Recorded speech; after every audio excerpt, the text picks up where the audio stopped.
Hi there, everyone, and welcome once again to 15 Minutes with Wendy. Today I'm going to talk about knowing that we're loved. Why do we still feel unloved? Why do we still feel like nobody loves us, even though we know in our hearts that we're loved? So let's just have a little prayer before we start. Oh, Father, thank you so much for everything you do, for the lives that you give us, for the life that you give us inside, for the thought that we are loved, and we know we are loved. It's just when we're down and we're depressed or we're feeling sad or blue that we feel unloved. Just let us be strong enough to know and remember always that you love us. Thank you, Father. Amen. So you know that you are loved. So why do you feel like you aren't loved or that you're unlovable? My good friend Jane and I were talking the other day, and in the middle of reminiscing, she started to cry. And I asked her what was wrong, and she said, I know that I'm loved by my family and friends, but I still feel so unlovable. She told me that her first husband had been verbally abusive and had made her feel ugly and of no worth. If they were out in public, he would walk across the road ahead of her, or he would even cross the street and pretend he didn't see that she was there. Whenever they went out with friends, he would say mean things to her, and then he'd make fun of her. She felt very low at that time of her life. Her husband had made her feel terrible about herself, and you can only hear that kind of talk for so long before you start believing it. Whenever she went to cuddle up with him on the couch or tried to be intimate with him, he'd just laugh at her and tell her that no one would ever love her. She was so ugly and so fat. And this woman was not ugly, and she certainly was not fat. Her first husband's father was an abusive alcoholic, and he had treated his son in the same manner that his son was treating Jane. He knew no differently. Jane finally left the marriage, and even though she was alone, she felt better, but had a lot of inner healing to do. Several years later, she met Sean. He was a male nurse and a Christian and full of love and compassion. He had had a similar situation in his first marriage and couldn't take the abuse being handed out to him by his wife either. He and Jane hit it off immediately.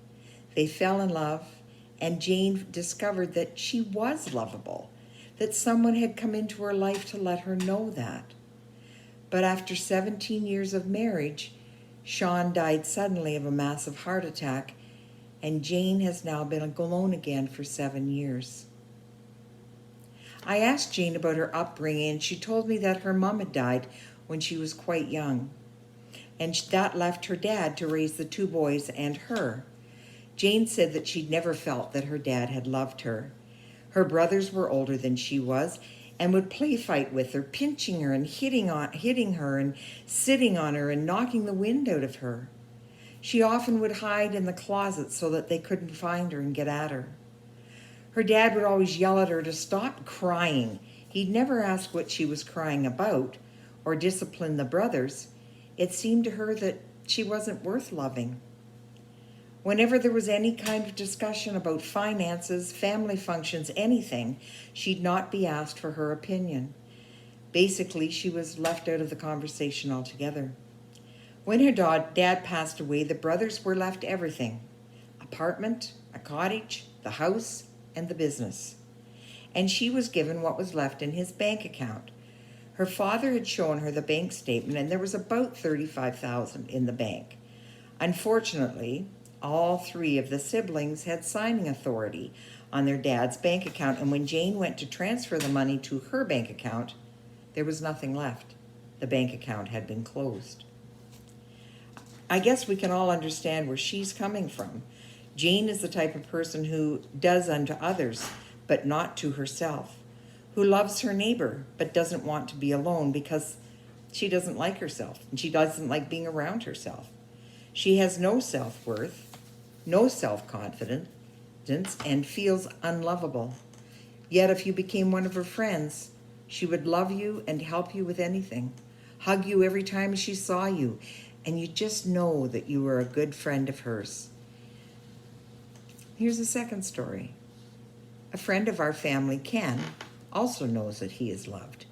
His wife loves him, his mother loves him, his children adore him, and he is a good, God-fearing man.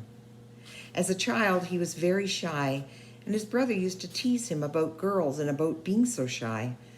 This man was hurt by his brother, whom he looked up to and wanted to be so much alike. He would have liked to have talked to his brother and said, that he needed to help. How could he do something about being so shy? And how could he meet girls and feel comfortable around them? But his brother was a lot older than Ken, and as siblings do, he just wanted to tease him. Ken started drinking to give himself a bit of confidence, and eventually he drank more and more until one day he became a professed alcoholic. Apparently, Ken's father was an alcoholic, and Ken was always angry at him because he was always drunk. And as a child, Ken felt that he wasn't any kind of a role model to live up to.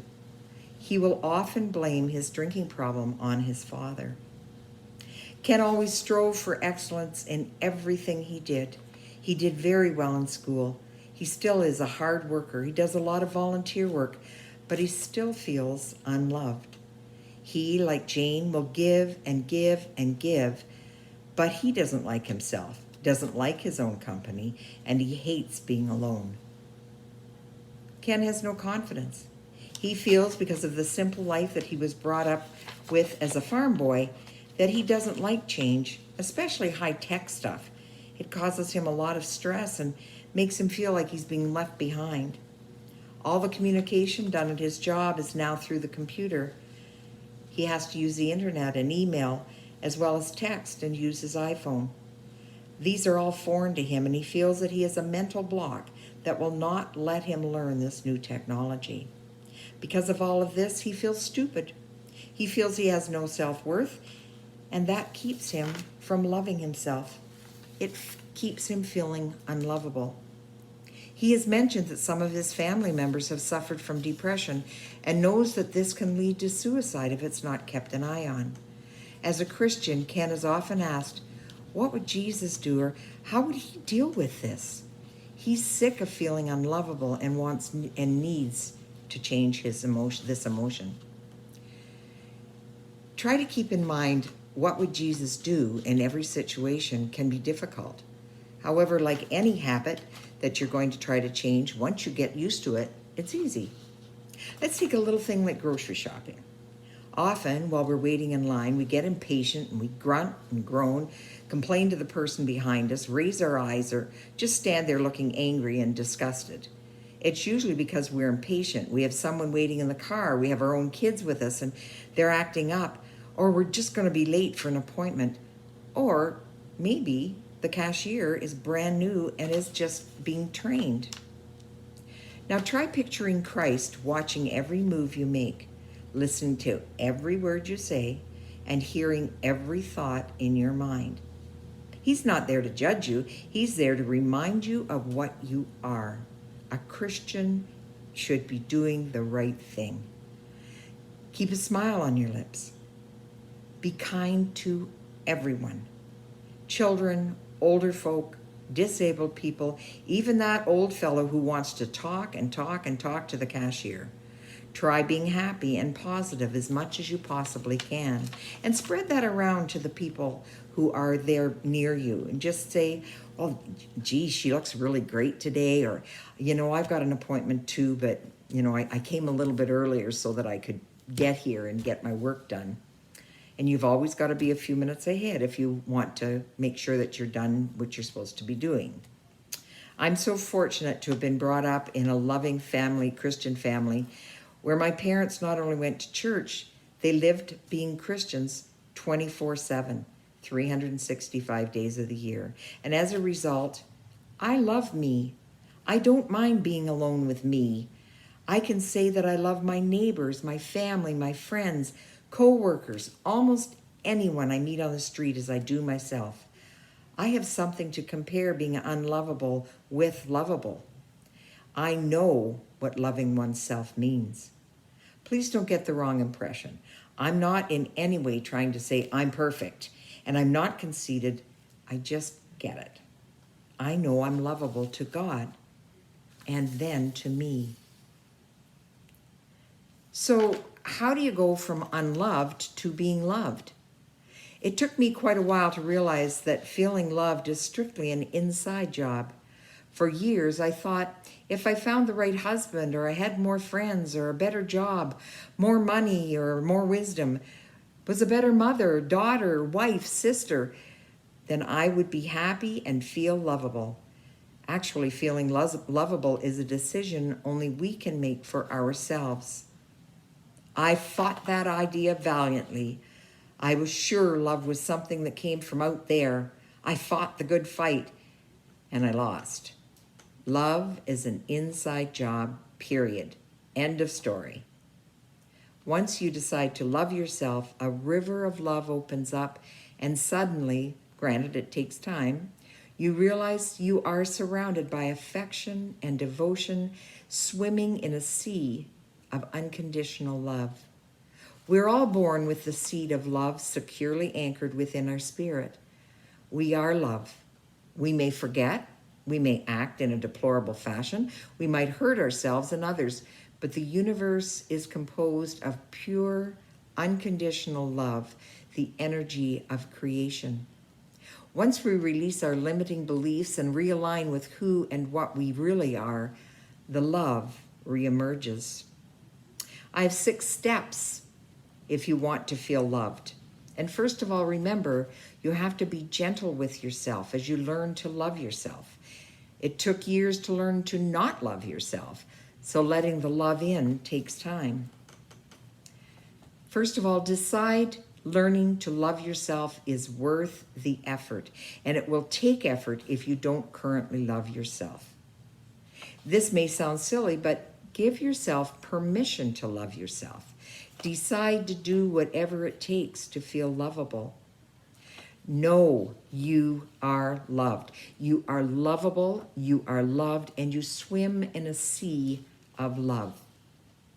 Practice, practice, practice. When you feel unloved, remind yourself, I love myself.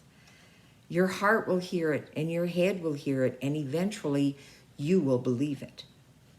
Be kind, loving, compassionate, and nurturing to yourself. Become your own best friend. Spend time alone and learn to love yourself.